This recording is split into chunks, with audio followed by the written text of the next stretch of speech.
Bueno, ahí se sumaron Evelyn. Hola Evelyn, Lucía. Hola, buen día. ¿Cómo va? Bien. Ahí prendo la cámara. Estoy intentando desarmar.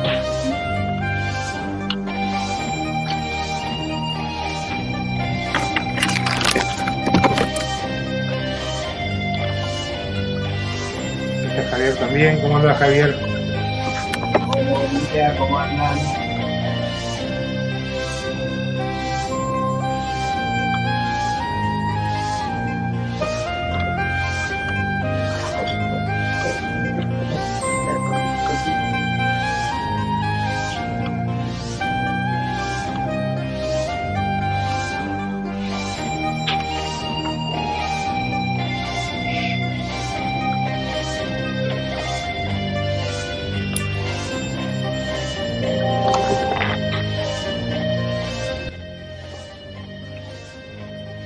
Bueno, siendo 10:30, si les parece, vamos a ir arrancando. Irán incorporando quizás algunos compañeros más, pero bueno, como cambiamos de día, de horario, hay que ver quiénes van a poder hoy. Pero me parecía importante, más allá de que el viernes suspendimos por esta cuestión de la luz y además era el día de los maestres, entonces dieron asueto. Bueno, parecía importante por lo menos tener un pequeño espacio para poder charlar y ver si hay algunas dudas, algunas cuestiones específicas con respecto a la clase 4 o a las clases anteriores, también con respecto al trabajo práctico. Julián estaba en el consultivo de inicial, así que bueno, me avisó que tampoco podía participar. Pero bueno, el viernes también tenía el mismo problema, finalmente suspendieron el viernes, lo trasladaron para hoy, así que como que nos vamos corriendo en bloque. Pero bueno, me gustaría escuchar de ustedes, a ver si hay consultas, si hay preguntas, si hay ideas que tengan que ver con esto que venimos trabajando y que les pueda dar una mano, alguna idea para ir avanzando.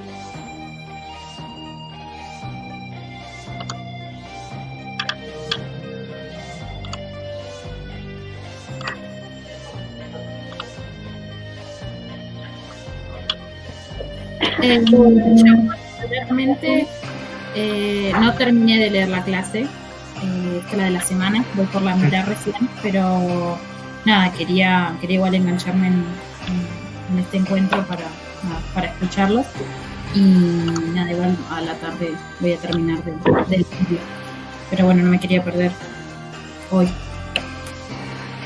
Bien. Bueno, con respecto a la clase 4, ahí hay, digamos... Buen día. Hola, buen día, ¿cómo va? Soy Gabriela, ¿todo bien, Rafa?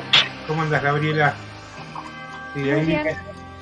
también Fiorella se sumó, Dayana y alguien más que no sé quién es todavía, pero bueno.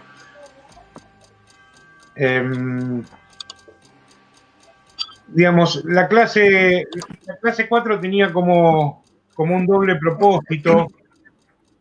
Por un lado, presentar algunas discusiones que tienen que ver con el derecho a la educación y por otro lado, presentar aunque sea una pequeña sistematización de aquello que tiene que ver con la idea de los derechos humanos. Sobre el primer punto, sobre las discusiones sobre el derecho a la educación, digamos, me parece que son discusiones importantes, que no están saldadas, digamos, que no están terminadas, que se siguen dando en el presente. Pero no sé si recuerdan en la primera o en la segunda clase que en un momento yo apelamos a un concepto que es significantes vacíos, sin intentar meternos demasiado en la cuestión lingüística, que además, por supuesto, no es nuestro fuerte y quizás no sea tan interesante para nosotros, Me parece que es interesante pensar en esto de los significantes vacíos, sobre todo por cómo los discursos políticos, pero nosotros mismos, nosotras mismas, utilizamos ciertas palabras, ciertos conceptos en los cuales pareciera no haber demasiadas discusiones, estamos todos de acuerdo, digamos, nadie va a hablar en contra de la libertad o del derecho, pero que muchas veces se transforman en vacíos justamente porque son utilizados con una, digamos, polisemia se llama, con una cantidad diferente de sentidos que incluso a veces esos sentidos son absolutamente contradictorios. Entonces me parece que es importante, sobre todo cuando hablamos de algunos conceptos que son nodales, fundamentales para aquello que estamos pensando o haciendo, que podamos definir claramente a qué nos referimos cuando nos referimos al derecho a la educación. En este caso, digo, podríamos pensar en otros conceptos. Por eso el primer punto del trabajo se les pide que construyan ustedes una idea, una definición, según sus propias miradas y a partir de lo que han ido trabajando y leyendo, no solo en este espacio, sino a lo largo de la carrera y a lo largo de su vida, que puedan construir una mirada, una idea sobre qué implica para ustedes este derecho a la educación. Porque esa mirada, esa perspectiva que uno construye, en buena medida tiene efectos reales sobre lo que sucede. Digo, para que no se transforme en un significante vacío. Y quiero poner un ejemplo bien concreto, digamos, algo que tiene que ver con por ahí mi vivencia dentro de las escuelas, que, digamos, que de alguna manera ponen de manifiesto de qué se trata esto de un significante vacío. La idea del derecho a la educación es una idea muy arraigada ya en Argentina, casi con las ideas de Sarmiento, digamos, aparece una idea sobre el derecho a la educación y decía, esta es una idea que nadie va a discutir. Y entonces yo me acuerdo, por ejemplo, en algunos momentos en las escuelas, esto era un tema que se charlaba mucho, se hablaba mucho, se daban cursos, la capacitación in situ, digamos, adentro de la propia escuela que hacía el ministerio, tanto el nacional como el provincial, se hablaba del derecho a la educación, y entonces uno escuchaba a diferentes docentes hablar sobre el derecho a la educación y manifestarlo así a muy viva voz. Y sin embargo, después, lo que escuchaba también en la sala de profesores, lo que escuchaba muchas veces adentro de las aulas, eran frases como, no sé, mientras estén estos grupos de estudiantes no se puede enseñar, no sé qué hacen acá en la escuela, porque la verdad, mejor prefieren estar en la calle, digo, y aparecen todas estas frases, muchas veces descalificantes, son mucho más comunes estas frases, quiero decir para las compañeras de inicial, son mucho más comunes en la escuela secundaria, porque la escuela secundaria tradicionalmente fue un ámbito mucho más selectivo, ¿no?, que las salas de inicial o las aulas de primaria. Pero entonces, digamos, yo ahí me ponía a pensar y a reflexionar entre cómo, por un lado, una persona puede hablar sobre el derecho a la educación y hacer grandes manifestaciones, escribirlo en sus programas, en sus planificaciones anuales y demás, y después a la hora de los bifes, digamos, cuando tienen que entrar en relación con sus grupos de estudiantes, aparecen estas frases que son descalificadoras, que son digamos, selectivas, que son excluyentes. Entonces digo, aparece como un discurso políticamente correcto, que es este discurso del derecho a la educación, pero claramente eso no tiene carnadura en los hechos reales. Entonces, digo, me parece que necesitamos reflexionar y pensar qué es esto del derecho a la educación, poder construir una mirada sobre qué es esto el derecho a la educación, para después poder ponerlo en práctica en nuestra tarea diaria, digamos. Insisto, acá ustedes pueden dar la mejor definición del mundo en un trabajo práctico sobre el derecho a la educación. Y se pueden sacar un 10, digamos, y está buenísimo, no, digamos, nadie lo va a criticar.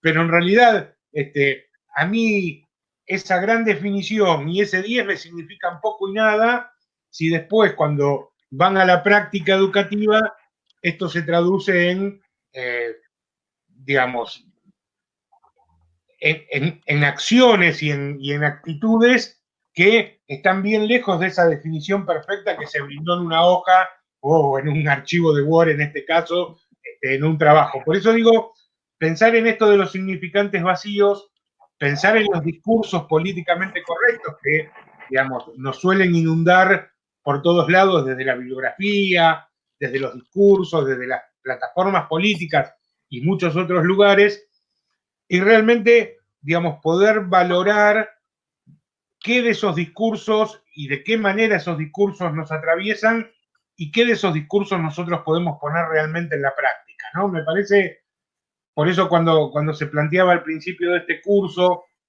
que, digamos, más allá de que viéramos muchas cosas teóricas, la idea es poder pensarlas en función de la práctica, tiene mucho que ver con esto. Realmente escribir sobre el derecho a la educación casi parece que no tiene sentido, porque hay infinidad de materiales que hablan sobre esto y algunos muy bonitos y demás. Pero en realidad a nosotros lo que más nos interesa y más nos preocupa es poder pensar y reflexionar sobre el derecho a la educación en función de nuestra práctica docente. Y ojo, con esto, porque yo di un ejemplo hace un rato y parece que me estoy dedicando a señalar a los colegas quiénes son buenos y son malos. No era esta la intención. Digo, me hago cargo personalmente.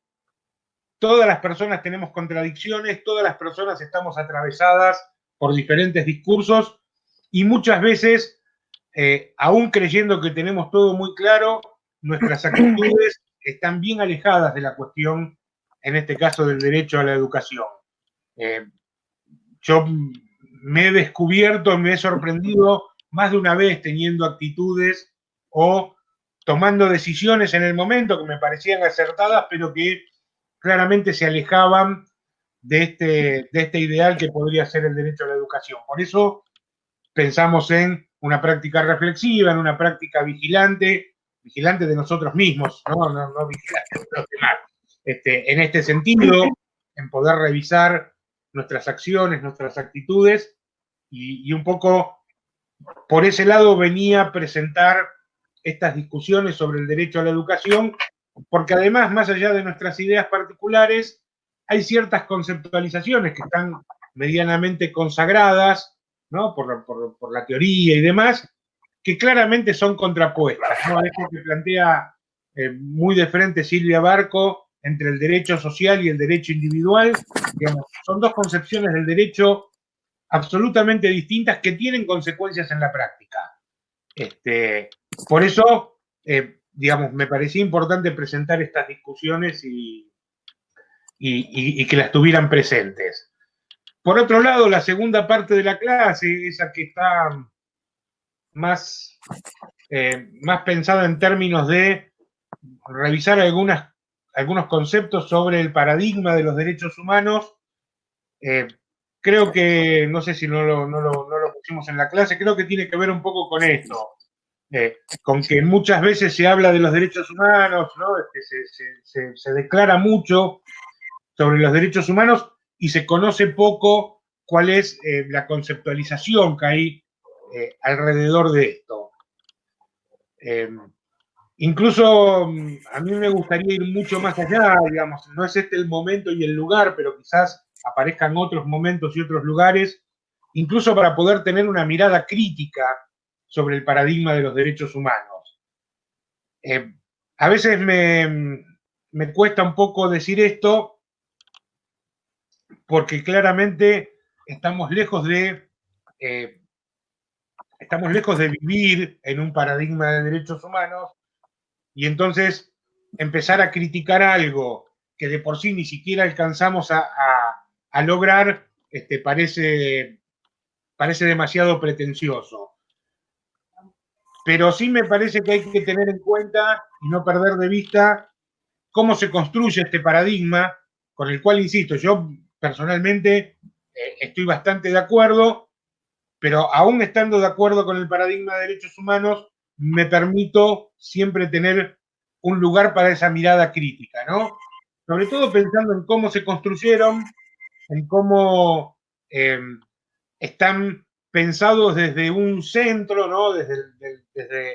Desde ciertos lugares de poder, y hay algunos autores muy interesantes, como el portugués Boaventura de Sousa Santos, que plantean justamente esta necesidad de tener una mirada crítica, no para decir los derechos humanos están mal, sino para decir, desde esta base que tenemos, ya pensada, que son el paradigma de derechos humanos, tenemos que mejorarlo.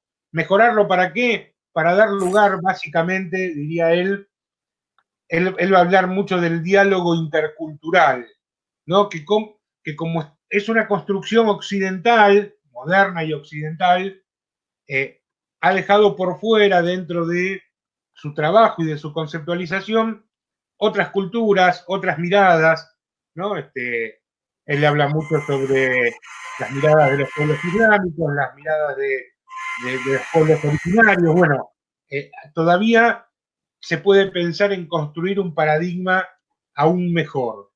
Pero bueno, insisto, como todavía no estamos ni cerca de cumplir el primero, parece un poco, y por eso yo tampoco lo incluí demasiado en la clase, parece un poco pretencioso querer incluso criticarlo. Pero, digo, para seguir pensando en esto de que no hay verdades inmutables y que de repente adherir a un paradigma como el paradigma de los derechos humanos está muy bien, siempre que tengamos en cuenta de que es perfectible, de que es mejorable y de que podemos todavía seguir pensando al respecto, ¿no? Dejar un poco esta mirada centrada muy en el nosotros que tiene el mundo occidental y también poder abrir el juego para encontrar otras miradas, ¿no? Estaba tratando, tiene un nombre un tanto extraño el que le da Boaventura de Sousa Santos a esta idea, pero básicamente lo que él plantea es esto, la necesidad del diálogo intercultural, ¿no? La necesidad de seguir trabajando sobre estas ideas, pero ya no solo encerrados en el mundo occidental, sino poder abrir el juego a otras culturas, a otras miradas, a otras experiencias,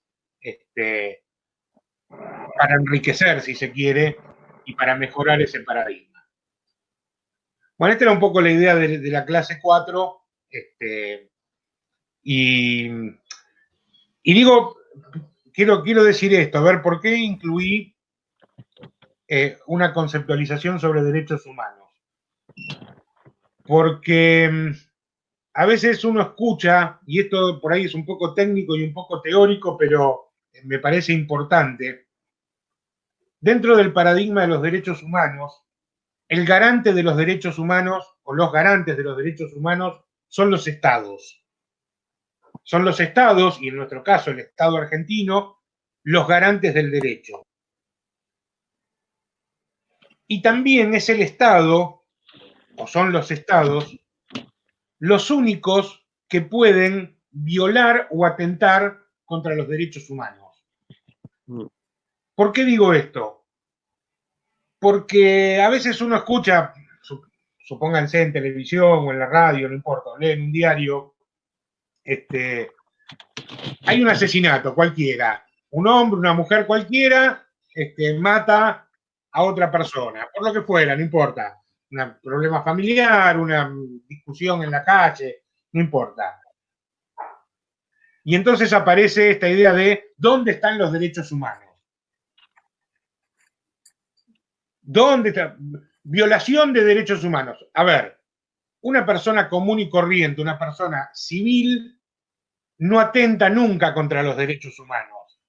Por supuesto que hay un derecho humano a la vida, y aquel que pierde la vida ha perdido su derecho a la vida, de eso no hay duda. Pero quien lo mató no es un violador de derechos humanos, es ni más ni menos que una asesina o un asesino. Y está muy mal, tiene que pagar esto en la justicia y se acabó. Pero en términos de derechos humanos, la única entidad que puede violarlos es el Estado. Ahora, el Estado no es una entelequia, en este caso, cualquiera, digamos, El Estado son las personas que manejan al Estado, en este caso los gobiernos, y sus agentes. Y sus agentes.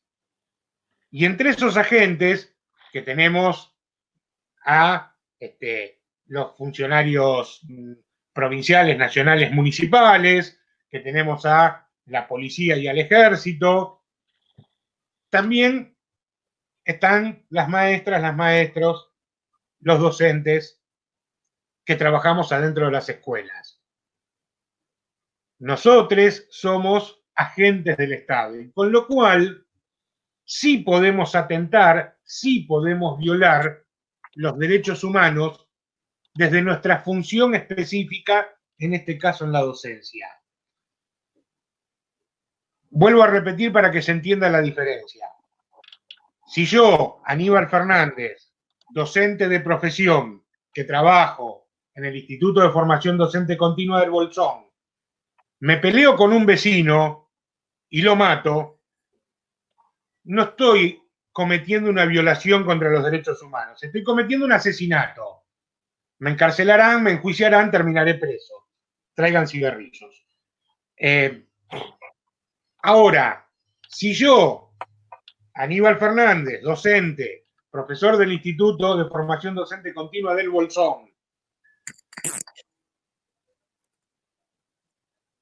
repruebo sistemáticamente a una estudiante o a un estudiante por el simple hecho de que me molesta su presencia, no me gusta su cara, no me gusta su color de piel, no me gusta sus modos o formas de hablar, y sobre esa base la repruebo, lo repruebo una y otra vez, ahí estoy atentando contra el derecho a la educación, es decir, contra un derecho humano.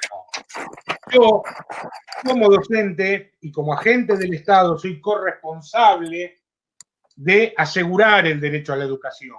Cuando no lo estoy asegurando, es más, cuando lo estoy atacando, me transformo en alguien que viola los derechos humanos. No solamente yo como persona, sino yo como representante del Estado. Y es el Estado, con sus organismos, con sus medios de control y demás, quien debe buscar la reparación de este asunto.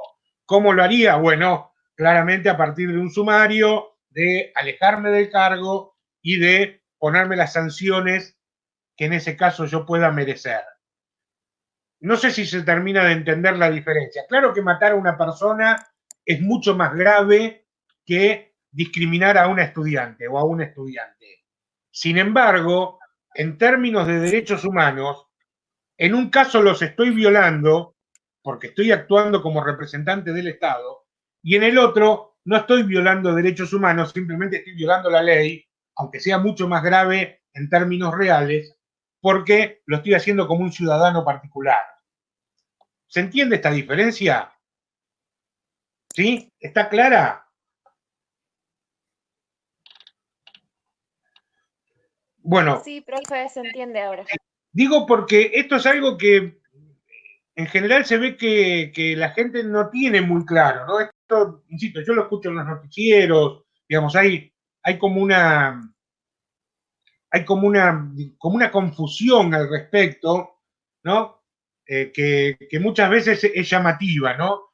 Y entonces, digamos, los derechos humanos se transforman en casi una pelea ideológica, ¿no? Y entonces, por ejemplo, no sé, cuando matan a alguien, no importa quién sea, pero aparecen enseguida aquellos que en general odian no a los derechos humanos, sino a diferentes organismos, diferentes grupos sociales que luchan por los derechos humanos. Entonces aparece diciendo, bueno, ¿y dónde están los derechos humanos? ¿Dónde? Como si fueran esas agrupaciones particulares las que deberían hacerse cargo del problema. El problema siempre es un problema de Estado. Nunca es un problema de asociaciones particulares. Claramente, nosotros solemos sostener, aunque a veces esto, incluso dentro de aquellos que militamos por los derechos humanos, no tenemos del todo claro, nosotros solemos pensar o solemos decir que la violación de cualquier derecho es una violación a todos los derechos, ¿no? Es decir, si yo participo de un grupo que, digamos, lucha por los derechos de las comunidades originarias, bueno, está muy bien, me enfoco en un aspecto de los derechos humanos, en este caso el de los pueblos originarios, y puede ser que no me sienta tan involucrado con otros derechos.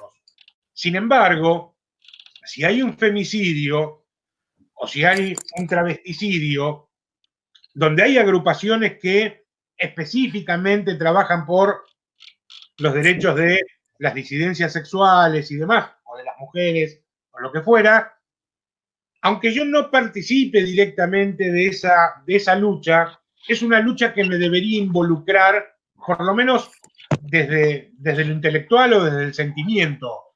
No digo que yo tenga que ir a hacer todas las marchas, digo que debería poder yo pensarlo como una violación tan grave como cualquier otra de las que sí me interesan. Entonces, esto es lo que, digamos, se plantea cuando se habla de las características de los derechos humanos. Ustedes tienen un cuadrito ahí al final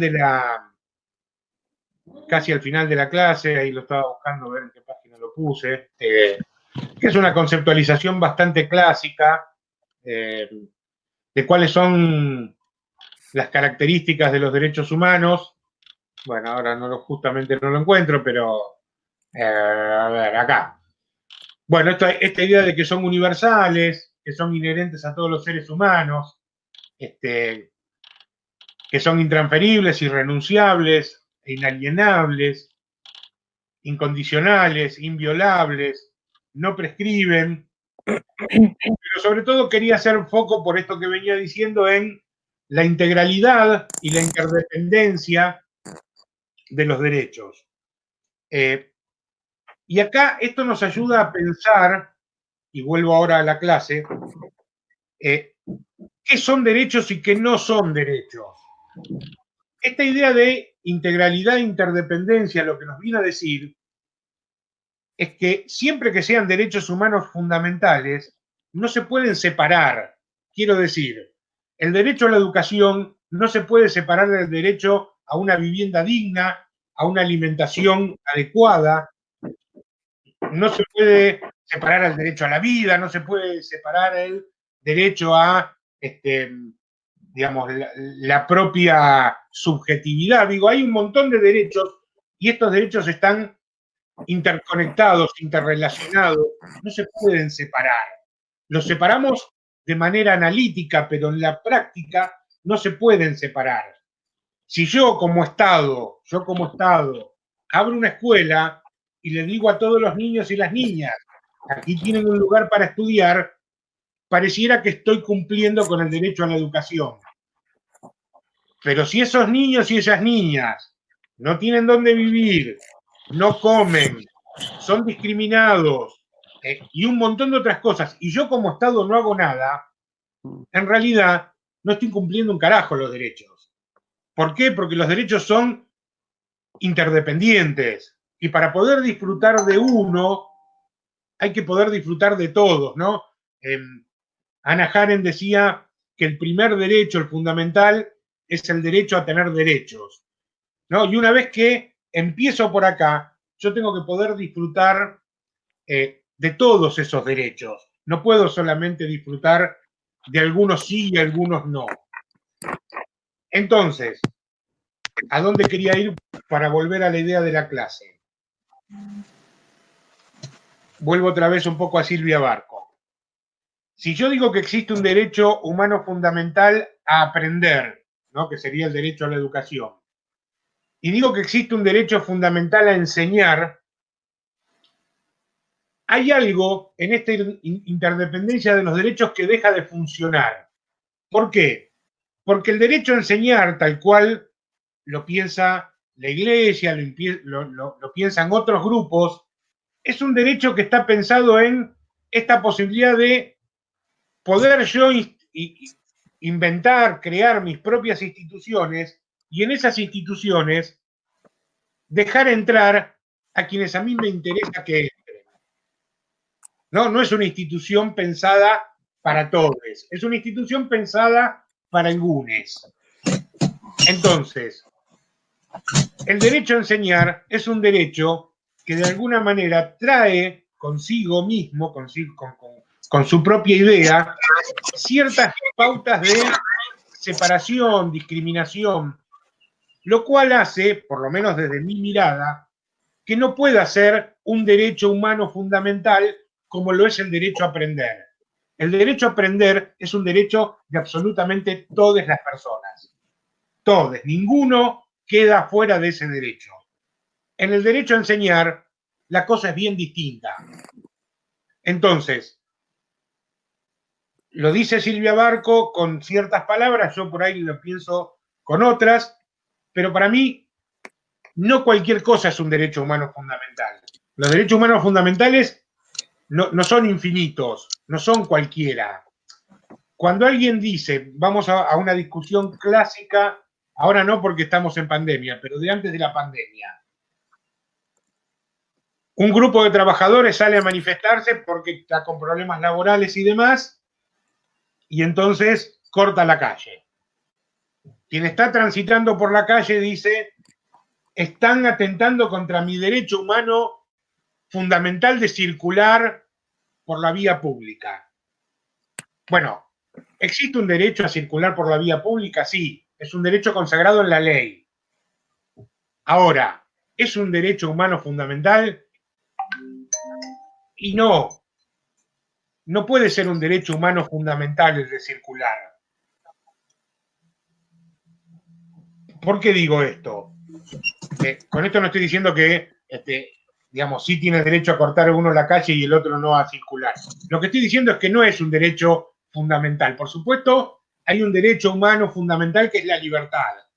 Y dentro de esa libertad deberemos encontrar cuáles son las pautas que se ajustan a ese derecho de libertad, que no es hacer cualquier cosa, ¿no? No quiero caer en esas frases que también detesto, digamos, es muy difícil definir qué es la libertad como derecho humano fundamental.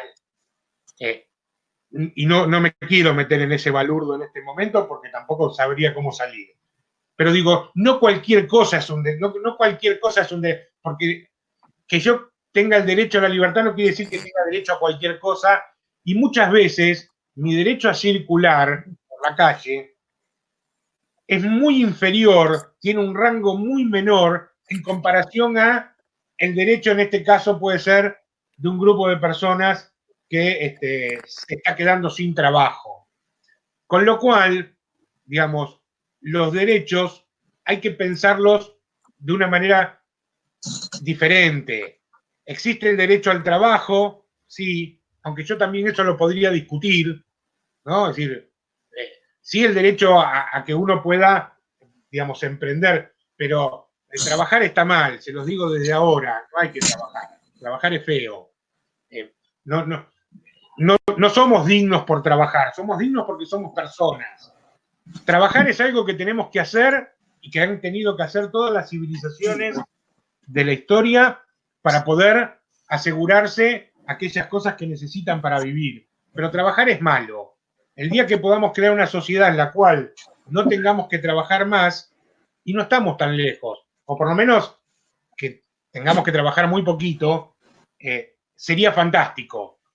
Los únicos que dicen que trabajar dignifica al hombre y que trabajar está muy bien son los dueños de las empresas, ¿no? Que por supuesto nos necesitan a nosotros para que trabajemos, pero trabajar está mal.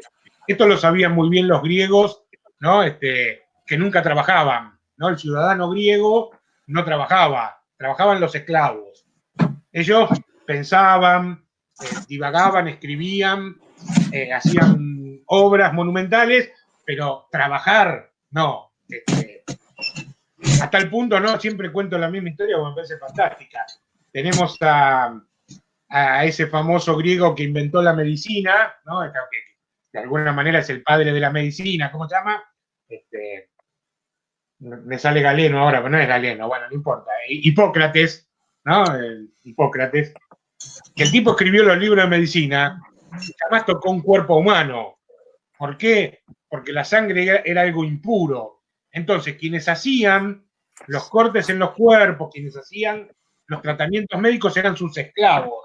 El tipo lo único que hacía era dibujar y escribir, pero nunca tocó un enfermo, ¿no? Esa era la mirada sobre el trabajo que tenían los griegos, ¿no? Y la tenían clara, porque realmente trabajar, decía Aristóteles, trabajar es la parte animal del ser humano, ¿no? Así como el león tiene que andar por la selva cazando para vivir, para comer, bueno, el ser humano tiene que trabajar para, digamos, conseguirse su alimento, pero eso es la parte animal. Cualquier animal trabaja, dice Aristóteles.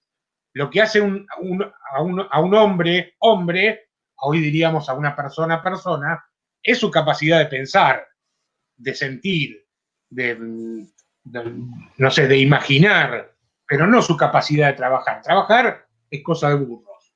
Bueno, digo, tenemos que pensar que hay ciertos derechos que claramente son fundamentales, pero hay otros derechos que no son derechos humanos propiamente dichos, sino que son, digamos, cuestiones que muchas veces están consagradas en la ley, como esto de el libre tránsito por las calles, pero que está lejos de poder pensarse como un derecho humano.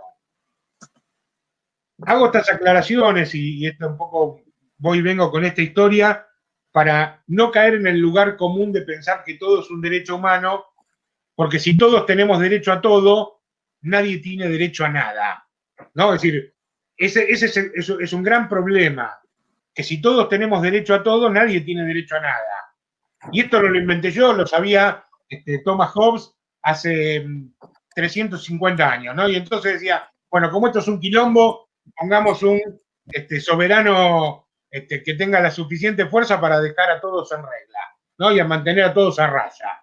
Bueno, porque si hacemos una definición muy laxa de la libertad, bueno, entonces cada uno puede hacer lo que quiera y nadie tiene que hacer lo que es importante para la sociedad. Por eso mismo, si nosotros pensáramos en el derecho humano a la libertad, es muy distinto si lo pensamos como un derecho individual, yo puedo hacer lo que quiera, a si lo pensamos como un derecho social. No es, esto es lo que yo pienso, no es que cada uno de nosotros tiene derecho a la libertad. No es un derecho individual a la libertad. Nosotros, como conjunto, tenemos derecho a la libertad. Y es un derecho que tenemos que poder disfrutar todos al mismo tiempo. ¿Cómo se hace? No tengo puta idea. Pero tenemos que encontrar la forma de que sea un derecho que podamos cumplir todos al mismo tiempo. Si no, no es un derecho humano, es un derecho individual. Y los derechos individuales hay quienes pueden ejercerlos y hay quienes no. Bueno, estas son un poco algunas de las ideas que se me ocurren para pensar y complejizar esta cuestión, que claramente no tiene una fácil resolución, pero sí me parece que nos tira algunas ideas y algunas pistas, por lo menos para no ser tan ingenuos a la hora de elaborar nuestros discursos o analizar los discursos de otras personas con respecto a el derecho a la educación. Voy a poner un último ejemplo para que se entienda. Cuando desde el Estado nos dicen, cualquier Estado, o cualquier gobierno que maneja un Estado, nos dice, estamos pensando en el derecho de las personas, pero no vemos políticas públicas que hagan efectivos esos derechos, el discurso no tiene ningún sentido. El discurso no tiene ningún sentido. Y para retomar un tema que se habló en otro Zoom, en otro Jitsi, perdón, porque esto no es Zoom, Uno de los temas candentes, no solo acá en nuestra zona, sino parece que en todo el país, es la cuestión de las tierras, ¿no? Y la ocupación de las tierras y demás. Y entonces aparece, ¿no?, toda esta caterva de personajes que hablan sobre el derecho fundamental que tienen las personas a la propiedad privada. Bueno, desde la mirada que yo les voy a plantear y desde la mirada de los derechos humanos, el derecho a la propiedad no es un derecho humano fundamental. No puede serlo. Hay otros derechos que sí son fundamentales. Vuelvo otra vez a lo mismo. El derecho a la vivienda, el derecho a ciertos servicios públicos necesarios para la higiene, el agua, los diferentes servicios, la luz, aquello que nos permite vivir en condiciones de sanidad y de cierta confortabilidad. Esos son derechos humanos fundamentales, no el derecho a la propiedad privada. No puede ser más o tan importante mi derecho a tener un pedazo de tierra vacía que el derecho de otra persona a poner un techo sobre su casa, sobre su cabeza. Claramente son cosas que van por distintos carriles. ¿Con esto estoy hablando en contra de la propiedad privada? No. Bueno, no me molesta de última que haya propiedad privada. No estoy haciendo la revolución en este momento, ni estoy bajando de Sierra Maestra. Lo que estoy diciendo es que un derecho como el de la propiedad privada tiene que tener ciertos límites. Tiene que tener ciertos límites. El derecho a una vivienda digna no puede tener límites. No puede haber nadie que no tenga una vivienda digna. No puede haber nadie que no tenga una alimentación adecuada. No puede haber nadie que no tenga una vestimenta adecuada. Esos derechos no tienen límite. Ahora, el derecho a la propiedad privada no es un derecho humano fundamental y tiene que tener límites. No puede ser que haya alguien con derecho a acaparar miles de hectáreas de tierra y tenerlas incultas, vacías, mientras otras personas no tienen dónde vivir. Y para eso, la única entidad capaz de garantizar el derecho a cumplir, de cumplir el derecho a tener una vivienda digna y demás, es el Estado. Para eso es el organizador social por excelencia y el garante último de los derechos. Entonces, cuando tenemos un Estado, pienso en algunos intendentes, gobernadores que están hablando en contra de las tomas, en este caso, y lo que dicen es, hay que echarlos, lo que están haciendo es, y que ya no cumplieron antes, es violar el derecho humano a una vivienda digna. Yo no estoy diciendo con esto que las tomas están bien. Lo que estoy diciendo es que el Estado, antes de que apareciera la toma, tendría que haber asegurado el derecho de esas personas a una vivienda digna. Entonces, claramente no cualquier cosa es un derecho. La propiedad privada está muy bien. Que cada uno se gane lo suyo con el trabajo, hagan lo que quieran. No me preocupa. Pero eso no es un derecho humano fundamental, eso tiene que tener un límite. En cambio, los derechos humanos no pueden tener límite. Y es el Estado quien tiene que asegurarlo. Vuelvo a la educación para insistir en esto. Cuando nosotros trabajamos en la educación pública, somos agentes del Estado y tenemos ahí una responsabilidad importante a la hora de hacer cumplir esos derechos. Por supuesto que si tengo estudiantes que no comen o que no tienen una vivienda digna, bueno, quizás no lo pueda solucionar yo como agente del Estado. Pero por lo menos la parte que me toca, que es la educativa, debo poder contemplar todas esas otras cuestiones que como Estado no estamos, y cuando digo como Estado digo como sociedad también, que no estamos cumpliendo, para tratar de minimizar en lo que pueda, pero además poder entender que si esa niña o ese niño se duerme en clase, no tiene ganas, no entiende, no quiere o está rebelde por lo que fuera, bueno, no es mi función decir, como no se ajustan los parámetros afuera, sino que mi función es asegurar el derecho a la educación de cualquier persona, más allá de su tamaño, su color, su forma de ser, si me cae más o menos simpático, o cualquier otra característica que pudiéramos pensar. Bueno, ahí armé un quilombo bárbaro, tienen para divertirse. Ahora escucho. Profe, se reentendió para mí con sus Bueno, ejemplos. me alegro. Sí. Igual es un poco raro todo, porque si bien están pasando un montón de cosas hoy en día acá, hay mucha impotencia y bueno, y nada, con el tema de las tierras también, es como medio raro, Sí, injusto. a ver, en esto quiero ser claro, yo no estoy alentando la toma de tierras, me parece que es una situación irregular, No, que no, además, que además está lejos de transformarse en un derecho. Aquella familia que no tiene dónde estar y toma un terreno y se pone a vivir ahí, no está disfrutando del derecho, porque no tiene agua, porque no tiene luz, porque no tiene comodidades, ¿no? Comodidades básicas, no estoy hablando de piscina y quincho para los asados. Digo, pero eso no es digno tampoco. Entonces, toda situación irregular, ¿no? En este caso, un grupo de personas tomando terreno, trae más situaciones irregulares, trae rispideces, trae problemas, trae enfrentamientos.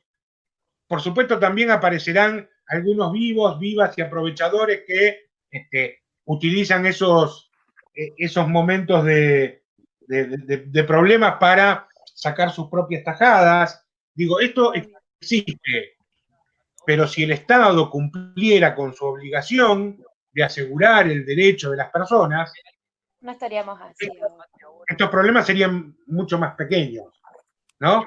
Porque es el Estado el que tendría que decir, bueno, ¿cuántas familias tenemos sin vivienda? Agarremos los terrenos fiscales, loteemos los terrenos fiscales, pongámosle los servicios, veamos la forma en que se puedan ir construyendo las viviendas y entonces que no haya una familia que no tenga dónde vivir. Digo, parecería que no es tan difícil esto. Sin embargo, no solo en Argentina, sino en muchas partes del mundo, es un problema sin resolución. ¿Y por qué es un problema sin resolución? Bueno, básicamente porque el derecho a la propiedad privada está conceptualizado en nuestra sociedad encima del derecho a la vivienda. Entonces, parece muy lógico y muy normal en nuestro mundo que haya una persona que tiene 50 propiedades, mientras que otras personas no tienen dónde vivir, ¿no? Bueno, es un problema claramente de jerarquización de derechos que tenemos como sociedad. No nos olvidemos que el derecho a la propiedad privada es un derecho constitutivo del Estado moderno. ¿No? El Estado moderno, Hobbes no habla de la propiedad privada, pero John Locke, uno de los primeros teóricos sobre el Estado moderno en el siglo XVII, dice que el hombre es naturalmente propietario, ¿no? Y entonces aparece el concepto de propiedad privada como fundamento del propio Estado.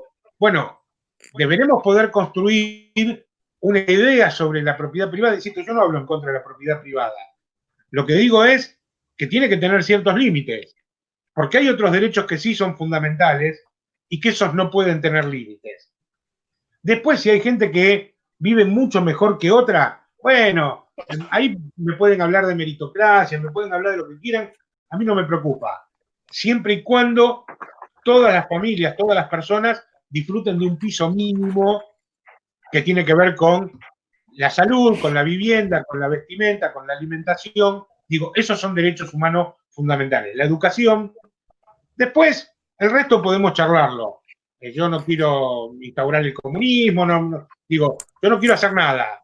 Yo quiero que lo charlemos, pero en principio, partir de la base, digamos, y este sería, creo yo, el compromiso de cualquier persona que se compromete con los derechos humanos, es esta idea de que todos tenemos que partir de una base mínima de la cual no se puede bajar, que son esos derechos. Después vemos el resto. Pero como sociedades estamos lejos todavía, ¿no? Por eso yo decía que criticar este paradigma o pensarlo para mejorarlo parece demasiado pretencioso en tanto y en cuanto estamos tan lejos de cumplir con cosas básicas, ¿no? Fíjense que yo me manejo en 4 o 5 derechos fundamentales. El de la vida, el de la libertad, la educación, la salud, el alimento y la vivienda. Son 6. Digo, si pudiéramos cumplir para todas las personas con ese derecho humano básico, bueno, después el resto lo podemos conversar todo, no habría problema. Pero la realidad es que venimos los últimos 300 años, por lo menos digo, para pensar el Estado moderno, venimos fracasando.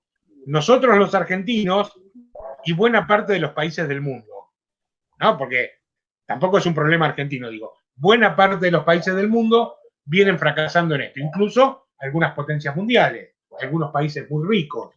Tampoco es, quiero decir, tampoco es un problema de los países subdesarrollados o pobres, ¿no? Uno va, o sea, la que fue potencia mundial durante los últimos 100 años a Estados Unidos, y estos derechos humanos tampoco se cumplen en muchos casos, ¿no? En grandes proporciones. Con lo cual, no es un problema de países ricos o pobres, es un problema de cómo se organizan.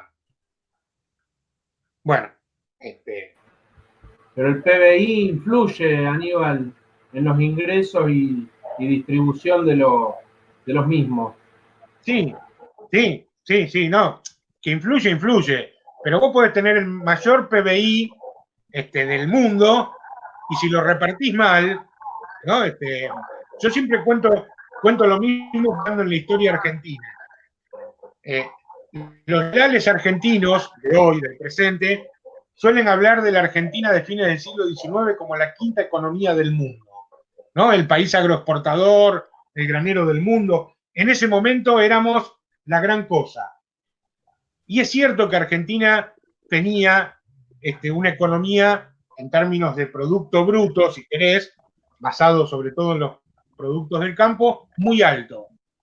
Sin embargo, era un país de gente pobre, con algunas familias ricas. Entonces, vos podés tener mayor o menor PBI, no importa, pero digamos, el asunto es cómo se reparte eso. ¿Qué derechos se aseguran y qué derechos no?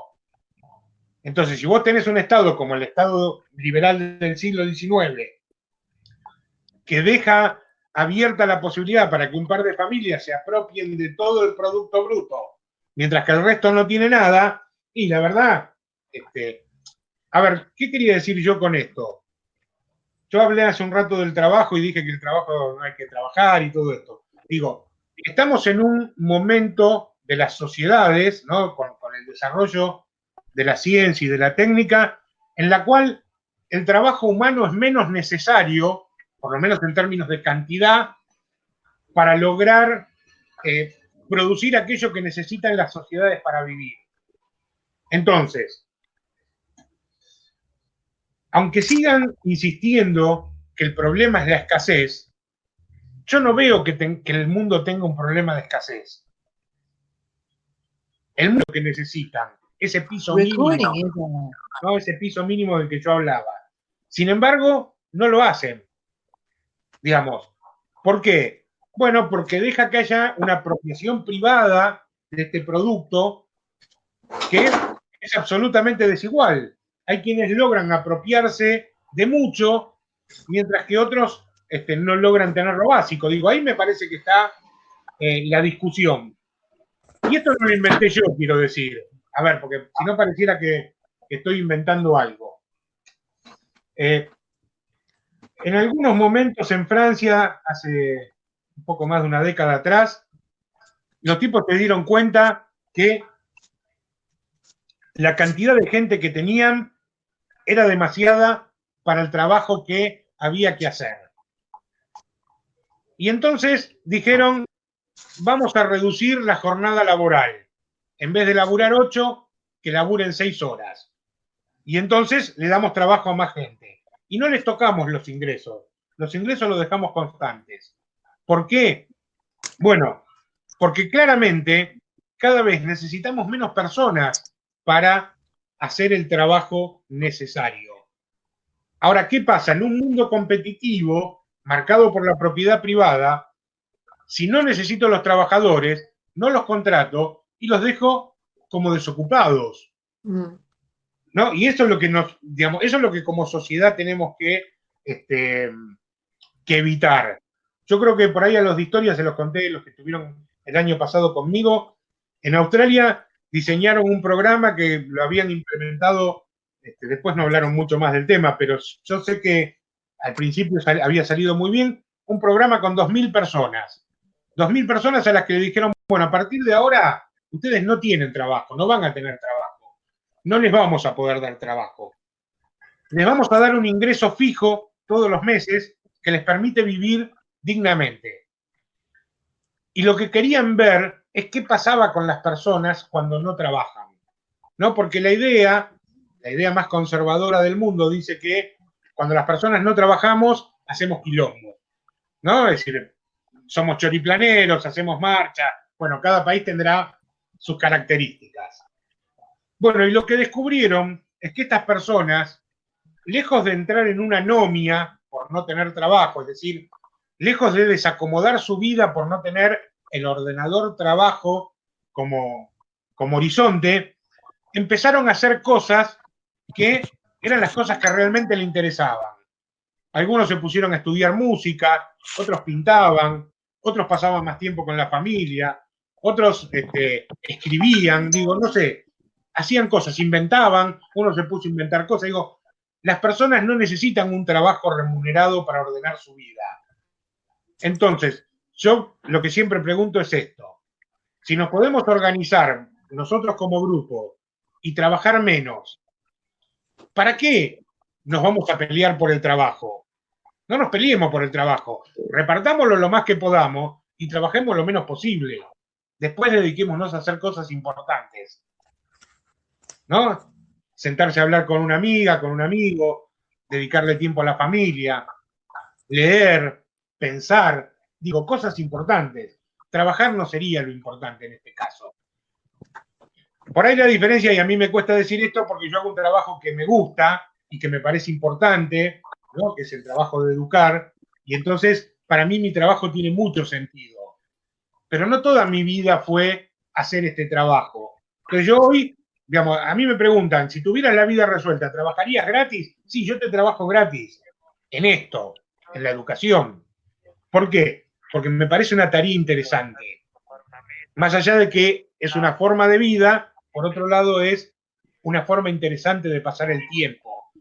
No tendría 40 horas en la secundaria, no tendría 3 turnos de nivel inicial, ¿no? Es decir, y probablemente en el instituto tendría menos materias de las que tengo, tendría una, le dedicaría mucho más tiempo, no sé, porque no sería un tema de dinero, sería un tema simplemente de disfrutar. Pero otros trabajos que tuve, otros trabajos que hice, que no tenían ninguno de los beneficios, y cuando digo beneficios, digo de los beneficios emocionales, espirituales e intelectuales que tiene este trabajo. La verdad, mientras trabajaba, lo que hacía era perder el tiempo. Yo perdí muchos años de mi vida trabajando, lo cual lo único que me dejaba era la posibilidad de comer, pero después, espiritualmente, y no hablo de religión, hablo de como persona, no me hacían ni mejor ni peor persona. Y esto me parece que es importante. Entonces, bueno, la discusión que se viene es el trabajo. Cada vez va a haber menos trabajo. La pregunta es qué vamos a hacer con esta sociedad que va a tener cada vez menos trabajo. Pero bueno, esa es otra locura que podríamos pensar también, ¿no? Este camino es seguro. Entonces, Emaús creo que es un gran ejemplo de eso, ¿no? ¿Puedo aportar una frase? Dale, Nora. En 1975 yo trabajaba en un estudio jurídico y nunca trabajé tanto en mi vida en una oficina como en ese momento. Y escuchaba radio a la tarde porque estaba sola en el estudio. Y en el programa del Negro Martínez lo reportea a Federico Lupi, que había sido obrero de la carne en Belice. Entonces, cuando él deja de trabajar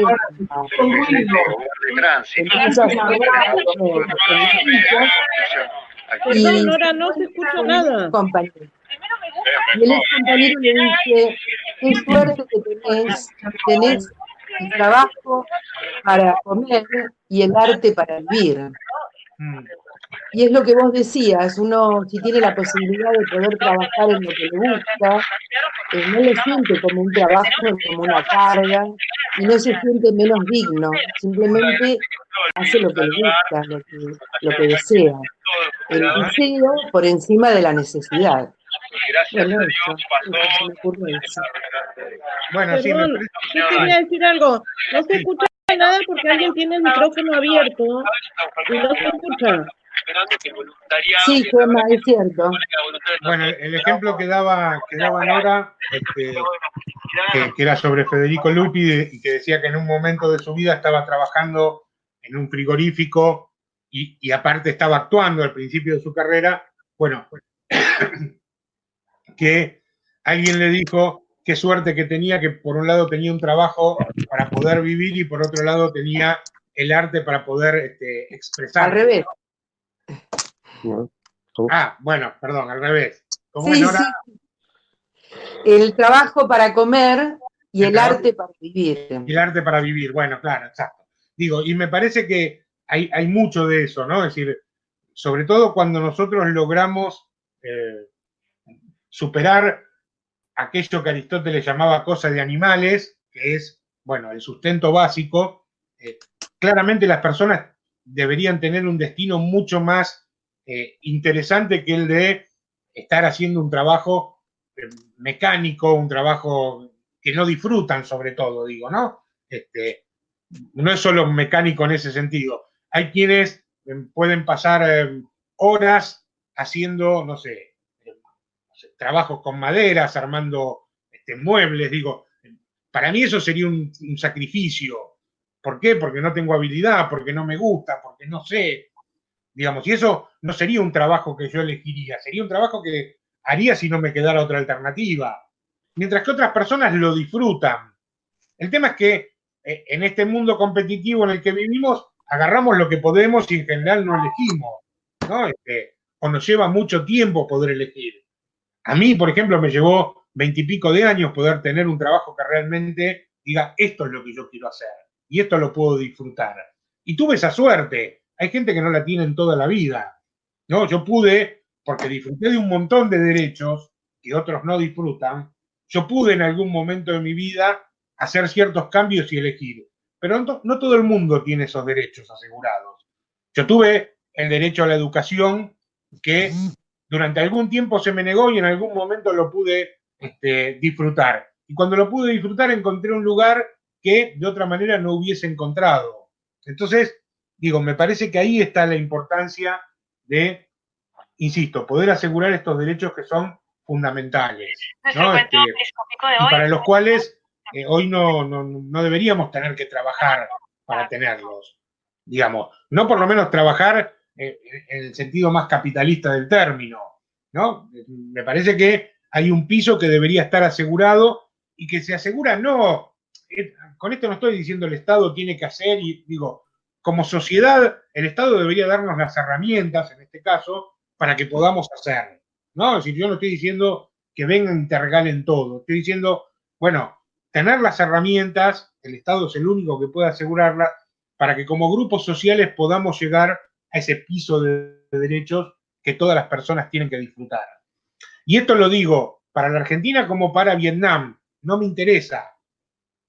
Otra de las ideas, por eso cuando hablamos de derechos universales, es que muchas veces nos quedamos solamente en los problemas locales. Digo, y cuando se avasallan los derechos, se avasallan los derechos en todas partes, y digamos, todo derecho incumplido es un dolor que tiene que ser, sea a la vuelta de la esquina o sea a 10.000 kilómetros de distancia. Digo, esto, digamos, o logramos un cambio más bien global o va a ser difícil.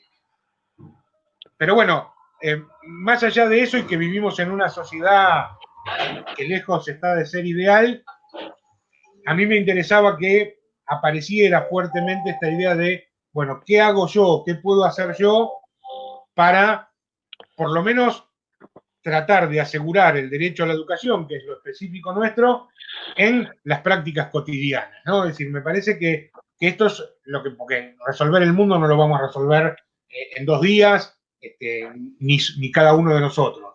Pero sí hay un derecho que, insisto, para pensarlo además, es un derecho que tenemos que pensar cómo lo garantizamos nosotros como docentes y nosotros como grupos de docentes, ¿no? Es decir, porque a veces también aparecen estas cuestiones en la escuela. Vos ves docentes muy comprometidos, pero que de lo único que se ocupan es de lo que pasa dentro de su aula y no se preocupan de las cosas que pasan, por ejemplo, dentro de su escuela. Bueno, si hay una colega, un colega que está atentando contra el derecho de un niño o una niña a estudiar, está en problema mío, por más que no sea mi estudiante, como porque, digamos, por eso pensamos en términos de derechos colectivos, en términos de derechos sociales, ¿no? Es decir, todos los niños y niñas de mi escuela, y no solo de mi escuela, de mi barrio, ¿no? Porque hay algunos que están afuera de la escuela y tendrían que estar adentro, y es trabajo nuestro pensar cómo hacemos para que estén adentro, tienen que tener ese derecho. Y nosotros como docentes, colectivamente, tenemos que asegurar ese derecho, ¿no? Es decir, porque no es que yo soy el Estado en la escuela. Les docentes, pero les docentes, el personal administrativo, el personal operativo, todos quienes trabajamos adentro de la escuela, estamos ahí para garantizar ese derecho. Y lo tenemos que hacer como grupo, como colectivo, ¿no? Es decir, porque esa es la idea. Por eso decimos que es el Estado el garante. No cada uno de sus miembros particularmente, sino el Estado como conjunto. Y adentro de la escuela, el Estado como conjunto somos los agentes. Docentes, no docentes, pero los agentes que trabajamos ahí somos el Estado, ¿no? Y ahí tenemos que tratar de asegurar ese derecho de la mejor manera que podamos.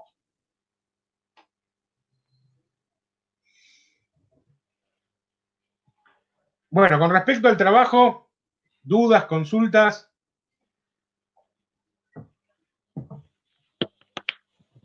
Algo que haya surgido.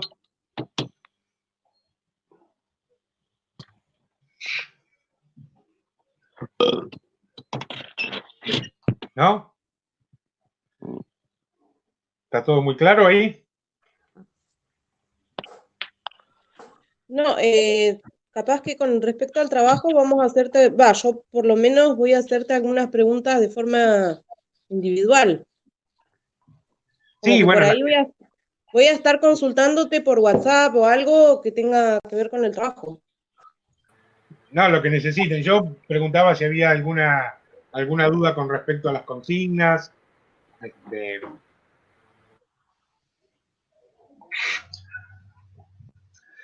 ¿Se entiende más o menos cuál es el, Profe, digamos, sí, a ver.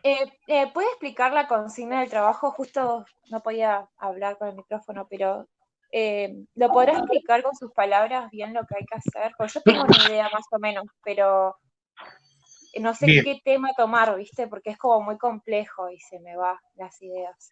Bueno, a ver. La idea general del trabajo tiene que ver justamente con esto que veníamos hablando hoy, del derecho a la educación. En este caso, planteamos una situación ficticia, que es que nos pongamos en el lugar ya no solo del docente, sino del ministro de Educación. De alguna manera, ¿por qué?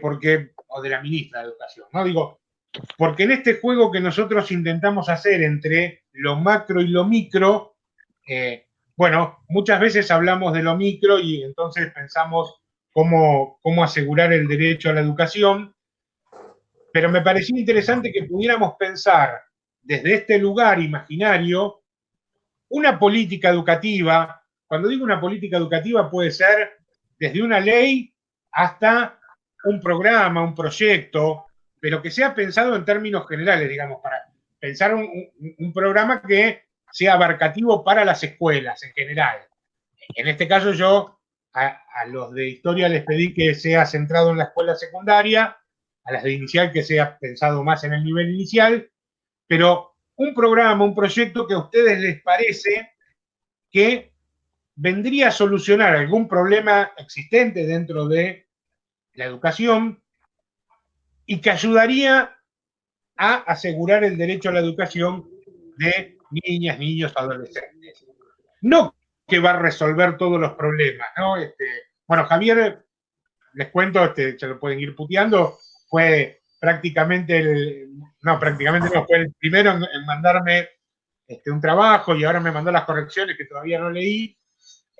Pero en un momento a él le pasó esto bueno, él pensó primero en una cuestión muy interesante y después fue agregando cosas, porque claro, yo entiendo que de repente sentía de que, por supuesto, como con esta idea, ¿no? De que los derechos son interdependientes, bueno, hacían falta más cosas, bueno, pero no vamos a solucionar el problema del derecho a la educación con una política, o con un programa, o con un proyecto de política. La idea es, bueno, atender un aspecto específico, algo que de repente a ustedes les preocupe, que vean, o que crean que es algo a solucionar, y entonces puedan pensar un proyecto de política que se les ocurra en ese sentido. Es un ejercicio de ficción, pero por otro lado tiene la idea de, primero, darse cuenta lo difícil que es a veces planificar una política y que después pudieran ver un poco qué implica planificar una política. Por eso, si bien la primera consigna les pide que den una interpretación personal sobre qué es el derecho a la educación, esto tiene más que ver con lo teórico y con este posicionamiento que venimos charlando hoy sobre qué implica el derecho a la educación, pero después el resto de las consignas, fíjense que de alguna manera son más o menos los pasos de cualquier planificación que uno vaya a hacer, no solo de una política, sino, digamos, de cualquier actividad pedagógica, diría yo. Claro. Tener un diagnóstico, es decir, ver qué es lo que está pasando y entonces ver qué problema quiero resolver. Después, elaborar un proyecto, describir cuáles son sus características generales, ¿no? ¿Qué es lo que voy a hacer? Digamos, no es tan distinto, si se quiere, a cómo planifico una clase o cómo planifico un año de trabajo dentro del aula. Pero, bueno, en este caso pensado más en términos mucho más globales, ¿no? Bueno, ¿cuáles son las características generales de esa propuesta y por qué hago esta propuesta? Digamos, uno tiene que justificar el por qué o el para qué, ¿no? Ahí tiene que ver esto con el sentido, con la fundamentación de sentido de la política que vamos a proponer. Elaborar una programación, dice después, para la implementación, es decir, cuáles son los pasos que se van a seguir, de qué manera, qué recursos hacen falta para llevar adelante esta política, ¿no? Recursos técnicos, tecnológicos, humanos, económicos. Por ejemplo, por dar un caso, se me ocurre que en la educación secundaria tenemos, no sé, cursos muy numerosos. Entonces, para asegurar una mayor, ese sería el diagnóstico, ¿no? Cursos muy numerosos. Para poder solucionar eso, se me ocurre pensar en que los cursos sean más pequeños, que no superen las 15 personas, que un docente no trabaje más con 15 personas. Bueno, para eso hacen falta recursos. Digamos, el primer recurso que va a hacer falta son docentes. Y si voy a necesitar docentes, voy a necesitar plata para pagarle a esos docentes. Voy a tener que organizarlo de alguna manera. Bueno, la idea es poder pensar, aunque sea en abstracto, qué serían esos recursos que hacen falta, con qué tiempos lo organizaría. Digo, si voy a dividir los cursos para que haya menos gente, ¿lo voy a hacer de un día para el otro? ¿O lo voy a hacer de otra manera? Digo, voy a poner un ejemplo nomás y estoy pensando absolutamente en el aire. Yo podría agarrar, no sé, el primero B de la escuela del SRN 48, dividirlo en dos y poner dos docentes distintos. Pero también podría agarrar ese primero B, que tiene un docente, supongamos en historia en este caso, agregarle otro docente de historia, que trabajen juntos durante un tiempo y que después esos dos docentes tomen las decisiones pedagógicas y sociales en este caso, para ver de qué manera dividen el grupo, o si no lo dividen y prefieren trabajar juntos, en este caso, como lo vienen haciendo. Digo, entonces, ahí vendría una política que de una forma sería absolutamente impuesta desde arriba y de un día para el otro, la otra sería una política que está pensando en resolver el mismo problema, pero le está dando mucha más participación, en este caso a los docentes, para que tomen decisiones de cómo implementarla. ¿Por qué? Bueno, porque claramente nosotros sabemos que el que está en la cúspide del sistema, el ministro o la ministra de Educación, no conoce la realidad de cada escuela, de cada aula, mientras que los docentes que trabajan todos los días ahí sí conocen. Entonces, bueno, hay que pensar, nosotros vamos a trabajar esto un poco más adelante cuando pensemos más específicamente en innovación y reformas, cómo muchas veces la política se puede pensar desde arriba o se puede pensar desde abajo, o una combinación de ambas, y que esto trae claramente cuestiones, por lo menos resultados diferentes. Pero no me quiero meter con eso ahora, simplemente pensar en esto, en los recursos, en qué tiempos, y sobre todo, el último punto, bueno, en qué momentos y de qué manera se evaluaría una política. Acá aparece, y yo digo, no pretendo que lo hagan esto demasiado, digamos, demasiado teórico, pero sí que tomen en cuenta cosas que han trabajado en otros espacios, me imagino que en didáctica y demás, que tiene que ver con la evaluación, ¿no? Y con las diferentes concepciones en torno a la evaluación.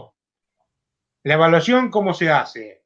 Se hace en el proceso mientras se va llevando adelante la política y esto permite hacer rectificaciones, ir mejorando la propuesta inicial, ¿no? Como cuando docentes en una clase nos damos cuenta de que eso que preparamos está perdiendo sentido y entonces tomamos nuevas decisiones para que la clase sea mejor o tenga más sentido, o no, o simplemente hacemos lo que planeamos y evaluamos todo al final para ver cómo salió. Bueno, son concepciones claramente distintas sobre la evaluación, que más allá de que podamos enunciarlas teóricamente o no, son importantes en términos de cómo las tenemos internalizadas. Por eso mi idea es que puedan también pensar en eso y después a partir de las correcciones, las ideas o el trabajo que haremos posteriormente, que lo haremos seguramente de a 2 o de a 3, puedan también repensar esto, que insisto, tiene implicancias a la hora de pensar una política educativa, pero también tiene implicancias a la hora de, no sé, llevar ideas al aula, ¿no? La manera en que las vamos a evaluar, o cómo evaluamos nuestro propio trabajo. Bueno, preparo 10 clases, doy las 10 clases y después de que di las 10 clases me pongo a pensar cómo me fue, o clase a clase voy viendo qué estuvo pasando y qué puedo mejorar en ese proceso. Bueno, estas serían las dos diferencias. Y el último punto, en este caso, que dice qué rol jugarían en tu propuesta los docentes en las escuelas, ¿no? Y qué esperarías que realicen en su práctica. De alguna manera es lo que estoy pensando en que se hablen a ustedes mismos, ¿no?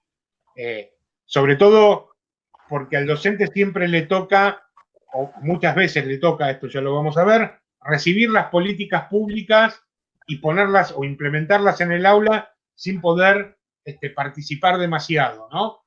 Y claramente yo muchas veces pienso, ¿no? Cuando alguien hace una reforma educativa y demás, en lo que menos está pensando es en qué va a pasar con esos docentes que son los que tienen que implementarlas. Entonces, en este caso, lo que les pido a ustedes que se están formando para ser docentes es que al pensar la política también piensen qué esperarían que hagan los docentes con esa política, que no es ni más ni menos que esperarían hacer ustedes mismos con esa política, ustedes mismas con esa política.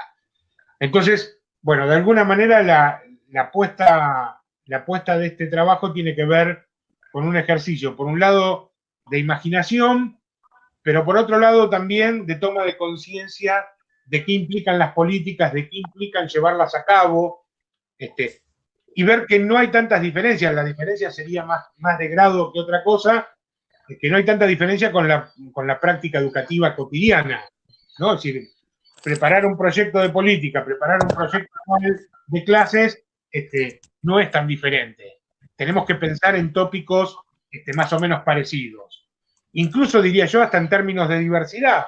¿Por qué? Porque el ministro de Educación puede saber que hay miles de escuelas distintas, y nosotros también tenemos que saber que cuando llevemos nuestra propuesta al aula vamos a encontrar diferentes reacciones, diferentes personalidades, ¿no? Diferentes miradas en cada una y cada uno de nuestros estudiantes, que no serán miles, serán 10, 12, 15, 20 o 30, depende del aula, pero que son tan atendibles como esas diferencias que hay entre una escuela y otra, de norte a sur del país o de este a oeste.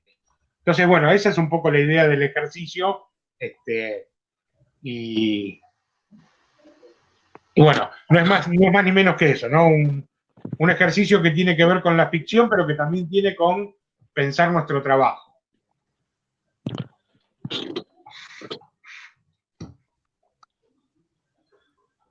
Aníbal, Sí.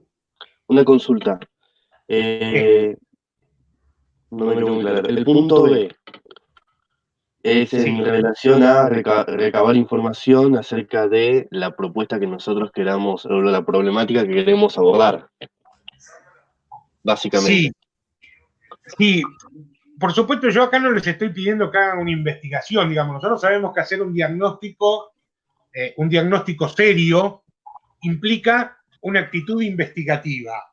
Es decir, una de las características, por ejemplo, de las reformas educativas es que no suelen estar precedidas de esta investigación, y el diagnóstico que elaboran es un diagnóstico absolutamente burdo, ¿no? Cuando vemos la reforma de los 90, el diagnóstico es este que nosotros mencionamos en alguna clase, la crisis. Ahora, sí, había una crisis, de eso no había duda. Ahora, ¿por qué? ¿De qué manera? ¿Cómo surge? ¿Y cuáles son las relaciones que se dan dentro de esa crisis? Es algo que nunca se investigó. ¿Por qué? Bueno, porque la forma tecnocrática de aplicar políticas no tiene que ver con la investigación seria, sino tiene que ver con, sobre todo, hacer grandes cambios estructurales que, bueno, si sirven o no sirven después, no importa, porque se van a tener que hacer cargo otros. Digo, esa es un poco a veces la mirada del político. Pero yo no estoy pidiendo que hagan una investigación, porque eso llevaría mucho tiempo, pero sí lo que estoy pidiendo cuando digo que describan un diagnóstico es una descripción de lo que ustedes, digamos, vienen viendo de diferentes situaciones, pero más que nada lo hago para que tengan en cuenta de que no se puede pensar una política de estudio. Yo no puedo decir... Es como cuando haces un diagnóstico en el jardín antes de hacer una planificación. Vos diagnosticás una situación o los intereses de los niños y vos de ahí partís tu trabajo. Creo que va por ahí, ¿no? Sí, lo que quiero que se entienda, para hacer una planificación de una política, el tipo de investigación que hace falta es una investigación muy importante. Digamos, ¿por qué? Porque hay que conocer y entender realmente muy bien la situación. Pero, digamos, yo no pretendo eso, pretendo que, digamos, se den cuenta que para pensar en una política hay que partir de un diagnóstico. Para decir algo que se entienda. Si mi política va a ser, no sé, que todas las escuelas tengan estufas. Bueno, yo tengo que partir de un diagnóstico que me diga que en muchas escuelas no hay estufas. Porque si en todas las escuelas hay estufas, mi política de que todas las escuelas tengan estufas ya está cumplida. Por lo tanto, no tiene sentido. Entonces, una política tiene que venir a resolver, recuerden ustedes aquellas primeras definiciones que dimos, una política tiene que venir a resolver un problema o una cuestión problematizada. En este caso, por ejemplo, las cuestiones edilicias en educación son una cuestión socialmente problematizada. Yo hablé de las estufas, podría haber hablado de las goteras, podría haber hablado de muchas cosas, no importa. Y por ahí en el sur son las estufas, y en el norte, no sé, son los pisos de tierra. Me explico, es decir, o la falta de ventanas, o las construcciones de chapa que se calientan a 150 grados, digo, no importa, hablamos en este caso, podríamos hablar de cuestiones edilicias en general, pero digo, nosotros para pensar una política tenemos que, digamos, encontrar un problema, ¿no? Y esa descripción del problema, aunque sea una descripción que tiene más que ver en este caso con lo que uno viene viendo y demás, sin una investigación seria al respecto, porque insisto, eso llevaría mucho tiempo. Lo importante es poder tomar conciencia de que para cualquier política tenemos que pensar primero cuál es el problema que vamos a resolver. Si no, no tiene sentido, ¿no? Es decir, o sería lo mismo que decir, no sé, vamos a, como se hizo, por ejemplo, en algún momento en los 90, ¿no? Me acuerdo, Menem repartiendo computadoras cuando se empezaron a armar en los colegios la sala de informática, y entonces, bueno, llegaban las computadoras a una escuela que no tenía luz, ¿no? Y entonces decís, bueno, claramente no entendiste cuál era el problema, porque el problema podía ser una cuestión de que hacía falta más informática, pero había cuestiones que había que solucionar antes. ¿Cuáles son los recursos necesarios? ¿Solamente las computadoras? No, también hace falta luz en las escuelas. Si hay escuelas sin luz, tenemos que solucionar eso primero, digo. Esta es un poco la idea para pensar, o por decir algo, no sé, se me ocurre, no sé, un plan de alimentación saludable en las escuelas. Ahora resulta que en las escuelas no hay cocinas, o no hay personal para prepararlo. Bueno, tengo que poder contar con esos diagnósticos y después poder pensar en esos recursos. Si se va a cocinar en la escuela, tiene que haber una cocina, tiene que haber personal para hacerlo. Además de, después, todo lo que implica la política en sí misma. Esa es un poco la idea de pensar en el diagnóstico y en qué tipo de problema es que pretendemos solucionar. Porque además, después aparece otro problema, a veces de incongruencia, que, digamos, eso es lo que yo no quisiera que pase. Por ejemplo, esto que decía de las computadoras y Menem, ¿no? Entonces, llevo computadoras a una escuela que no tiene luz. Eso es algo muy ineficaz, muy estúpido, muy imbécil, diría uno. Pero digo, los docentes cometemos las mismas estupideces y las mismas imbecilidades cuando no tomamos en cuenta estas ideas, estos diagnósticos adentro del aula. Entonces, en un curso que, no sé, está pasando por un problema de interrelación dentro del grupo y más, fenomenal, ¿no? Yo planteo una clase teórica discursiva en la cual voy a explicar, no sé, los diferentes movimientos de la Revolución Francesa. Y, bueno, estás destinado al fracaso. Estás destinado al fracaso. O si en la sala de inicial, y disculpen que dé un ejemplo de inicial, del cual no sé nada, pero me imagino que esto debe suceder, si hay muchos problemas en la relación entre las niñas y los niños, que yo, digamos, mi clase esté basada solamente en pensar juegos entre varios, sin ninguna estrategia que me permita trabajar los problemas relacionales que existen dentro del aula. Bueno, mi política, o en este caso, mi planificación pedagógica, debería estar pensada para solucionar el problema de relaciones y pensar las actividades en función de esas relaciones. No pensar una actividad porque, bueno, ocupa tiempo y entonces hago esta actividad y ya está, ¿no? O porque si tengo, por ejemplo, un grupo que se lleva mal, entonces planifico todas las actividades que hagan de manera individual para que no se peleen. Bueno, eso tampoco viene a solucionar el problema. Entonces, me parece que esto de pensar el diagnóstico y pensar las políticas nos ayuda también a pensar en los sentidos de la acción pedagógica, ¿no? De la actividad pedagógica. Algo que muchas veces a los docentes también nos falta, ¿no? Es decir, muchas veces planificamos y hacemos y pensamos como si viviéramos adentro de un raviol, ¿no? Lo que a nosotros nos importa, lo que a nosotros nos interesa, o peor, lo que dice el diseño curricular que tenemos que hacer. Sin poder ser capaces de leer qué es lo que está pasando en esos grupos, qué es lo que está pasando en esa escuela. Bueno, me parece que eso es parte importante de nuestro trabajo también, ¿no? Por eso un poco el planteo de este trabajo así como se pensó. ¿Queda más o menos claro eso? Sí, profesor. Bueno, y después lo vamos a seguir trabajando. Una vez que pasemos esta etapa de esta primera entrega, vamos a seguir trabajando porque vamos a seguir viendo, decía, otros temas que nos van a ayudar a enriquecer estos proyectos.